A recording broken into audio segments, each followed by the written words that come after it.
Hello વિદ્યાર્થી મિત્રો, તો 10માની એક્ઝામ જલ્દી નજીક આવી રહી છે, તો આપણે જલ્દી ગણિત ભણવાનું સ્ટાર્ટ કરી દઈએ.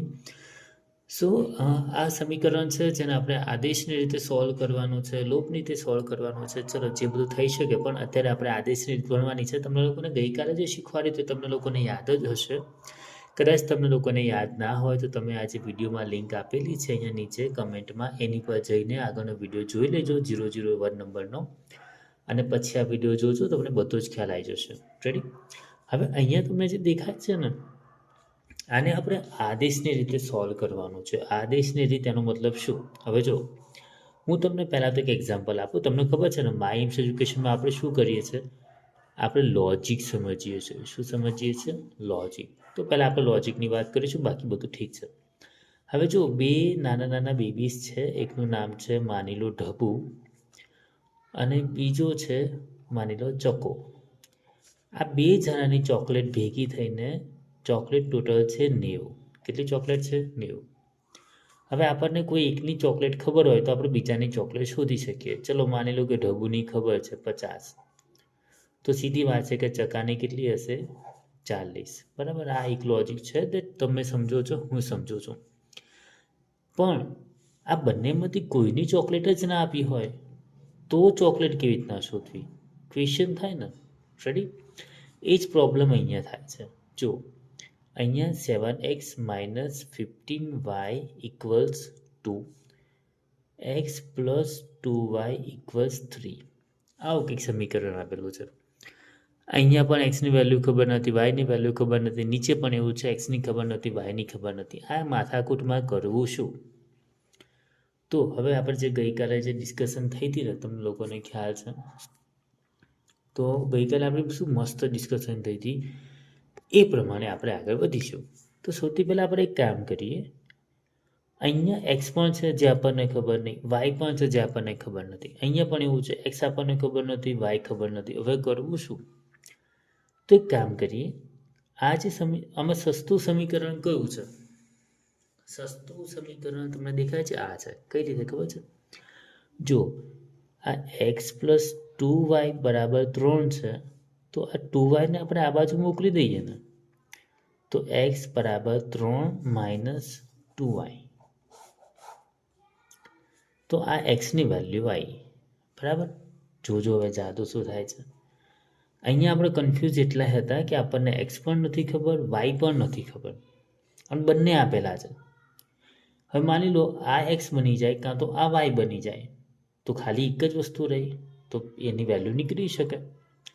તો આપણે શું કર્યું? અહીંયા એક્સ એકલો દેખાય છે, તો આ 2y આ બાજુ મોકલી દીધા, જે ગઈકાલે આપણે ભણ્યા હતા. તો એક્સની વેલ્યુ આવી 3 - 2y. રેડી? આ ક્યાંથી આવી? બીજા નંબરના સમીકરણ પરથી. બરાબર? તો આ જે એક્સની વેલ્યુ હોય ને, એને આપણે મોકલી દઈશું પહેલા નંબરના સમીકરણ પર. આ કહેવાય ત્રીજા નંબરનો. આની વેલ્યુ આપણે મૂકી દઈશું પહેલા નંબરના સમીકરણમાં. તો પહેલું નંબરનું સમીકરણ શું છે? 7x - 15y = 2. હવે અહીંયા 7 એક્સની જગ્યાએ શું લખવાનો છે? 3 - 2y - 15y = 2. હવે અહીંયા જે એક્સ હતો અને વાય પણ હતો, એટલે આપણે કન્ફ્યુઝ થતા હતા કે ભાઈ વેલ્યુ કેવી રીતના શોધવી. હવે પણ અહીંયા તો એક્સની જગ્યાએ શું આવી ગયું? વાય. તો હવે આખા સમીકરણમાં ખાલી એક જ વેરિયેબલ છે, વાય. તો હવે તો વેલ્યુ મળી જાય. તો કઈ રીતે મળે? જો 7 તરી 21. હવે જો બચ્ચો, તમને ખ્યાલ ના હોય તો કહી દઉં કે આ જે 7 છે ને, એ 3ના પણ છે, 2ના પણ છે. તો પહેલાં આપણે કરીશું 7 તરી 21. અહીંયા માઇનસ છે તો માઇનસ, અહીંયા પ્લસ હોય તો પ્લસ. જો આ માઇનસ હોત તો minus plus, minus plus minus, જે કંઈ આપણે ગઈકાલ શીખ્યા એ પ્રમાણે અહીંયા સેટિંગ કરીશું. તો અહીંયા થાય છે 7 તરી 21 માઇનસ પ્લસ માઇનસ 7 દુ 14y માઇનસ 15y = 2. બધાને ખ્યાલ આવી ગયો? હવે 14 માઇનસ છે, 15y માઇનસ છે, તો માઇનસ માઇનસનું શું થાય? પ્લસ થાય, જે તમને લોકોને ખબર છે. અને નિશાની કોની આવે? મોટી સંખ્યાની. તો -14 ને 15 29y બરાબર 2. વેલ્યુ કોની શોધવાની છે આપણે? વાયની. તો બાકી બધી વસ્તુ બીજી બાજુ મોકલી દઈશું. તો પહેલાં તો આ 21 છે ને એને મોકલો બીજી બાજુ. આ 21 કેવા છે? પ્લસ છે. આ બાજુ જશે તો માઇનસ, એટલે -29y. બચ્ચો જો હવે એક વસ્તુ ધ્યાન રાખો કે આ 21 મોકલ્યા તો આ 29y તો માઇનસ જ છે ને, તો એ માઇનસ જ રહેશે. બરાબર 2 હતા જ, અને 21 આ બાજુ ગયા, અહીંયા પ્લસ છે, અહીંયા માઇનસ થઈ જશે. તો 21માંથી 2 ગયા તો 19, તો -29y બરાબર -19. કેમ? કેમ કે નિશાની કોની? મોટી સંખ્યાની. રેડી? હવે બંને બાજુ માઇનસ છે તો બંને બાજુ આપણે પ્લસ કરી શકાય. એવું કહી શકાય કે બંનેને આપણે -1થી ગુણાકાર કરી નાખ્યો. તો માઇનસ શું થઈ ગયા? પ્લસ થઈ ગયા. રેડી? તો આજે 29y બરાબર 19 છે. તો yની વેલ્યુ શોધવાની છે. ગઈકાલે આપણે ડિસ્કસ કર્યું એ પ્રમાણે જેની વેલ્યુ શોધવાની હોય એ એક બાજુ, બાકીની બધી વસ્તુ બીજી બાજુ. તો 29ને આપણે આ બાજુ મોકલી દીધા. 29 ગુણાકારમાં છે જે આપણે ગઈકાલે જોયું હતું, આ બાજુ ગયું તો ભાગાકારમાં. આ આવી yની વેલ્યુ. આઈ હોપ કે બધાને ખ્યાલ આવી ગયો હશે. આ કયા સમીકરણ પરથી લીધું હતું આપણે? પહેલા નંબરનું. રેડી? જે અહીંયા છે. આ જે yની વેલ્યુ હોય ને એને આપણે મોકલી દેવાના સેકન્ડ સમીકરણમાં. રેડી? જેની પરથી આ વેલ્યુ આવી છે yની, તો બીજું જે સમીકરણ છે આપણે એની પર શું કરશું? આની વેલ્યુ મૂકી દઈશું. ચલો તો મૂકવા સ્ટાર્ટ કરીએ. એ પહેલાં 2-5 સેકન્ડ તમે લઈ લો, જોઈ લો કંઈ કન્ફ્યુઝન નથી ને. કન્ફ્યુઝન ના હોય તો આગળ બધી, કન્ફ્યુઝન હોય તો તમે કમેન્ટ કરી શકો છો. 10 સેકન્ડ માટે આપણે પોઝ થઈએ છીએ.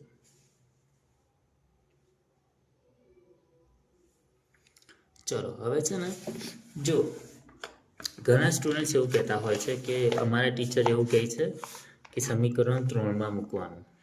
બચ્ચો એક વસ્તુ હંમેશા યાદ રાખો કે આ સમીકરણ ચેન્જ થાય છે એ એનું રૂપ ચેન્જ થાય છે. કઈ રીતે? જો માની લો કે x + 2y = 3. આ બીજા નંબરનું સમીકરણ છે. હવે આપણે આવું કરી દીધું કે -2y, અને આપણે આને નામ આપ્યું ત્રીજાનું.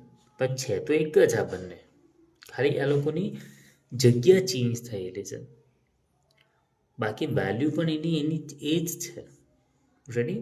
તો એ વાત હંમેશા રાખી કે તમે ગમે તે કરશો, આન્સર જે સેમ આવવાનો છે એ આન્સર તમારો સેમ જ આવશે. રેડી? ચલો તો આપણે એક કામ કરીએ. અહીંયા સમીકરણ 3 લખ્યું છે ને, તો આપણે xની વેલ્યુ અહીંયા આપેલી જ છે તો અહીંયા મૂકી દઈએ. તો x બરાબર 3 - 2. yની વેલ્યુ કેટલી મળી હતી આપણને? 19 - 29. રેડી? હવે અહીંયા આ બગડો છે ને એ આની જોડે કેવો છે? ગુણાયેલો છે. બધાને ખ્યાલ આવી ગયો? આ જે બગડો છે એ અહીંયા આની જોડે ગુણાયેલો છે. તો હવે શું થશે? કન્ફ્યુઝન. શું? કન્ફ્યુઝન.